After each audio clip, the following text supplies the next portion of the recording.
what separates courage from recklessness? This is like a autopsy, right? After the fact, we can call whatever success, failure, recklessness, right? As a business case, you might talk about it, analyze it, but this is all after fact. I don't think they have validity. When you're in a journey, I'm sure you get enough cues, right? There's a constant feedback loop.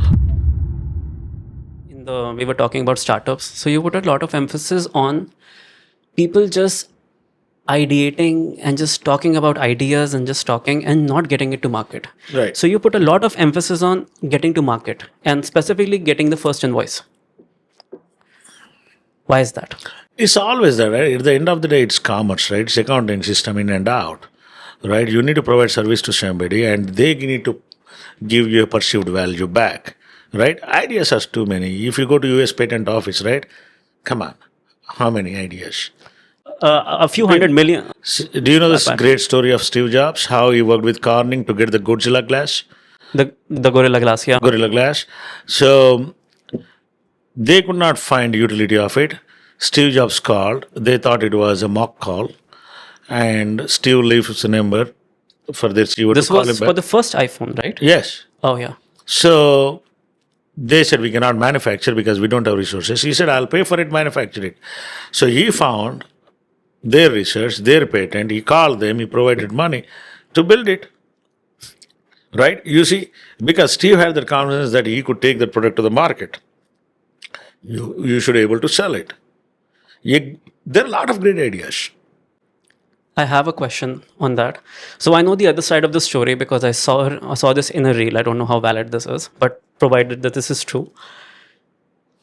Original drafts of the iPhone right before the release, they had a plastic display, and just a couple weeks before getting it to production and then announcing it, he said that it will not do it with glass. Is that Steve is known for that. Yes. Is that courage or is that recklessness? Absolutely. I mean, it worked out. Now we know the example, it worked out. For a person like Jobs, it is his belief system which made him work. He's not looking at what kind of money I'm going to make. For them, it is a passion. It's a progress. So when you see, look, I don't have Facebook, okay, but I respect Mark, right? Two very different things. So, right? So they're two entirely different things. Yeah. See, I read and admire Ayn Rand.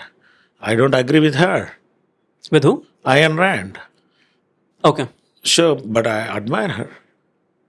So, who are we to call somebody success or failure? From what lens? It's not about success or failure. I was just trying to transition into understanding because you invest Right. in a lot of businesses.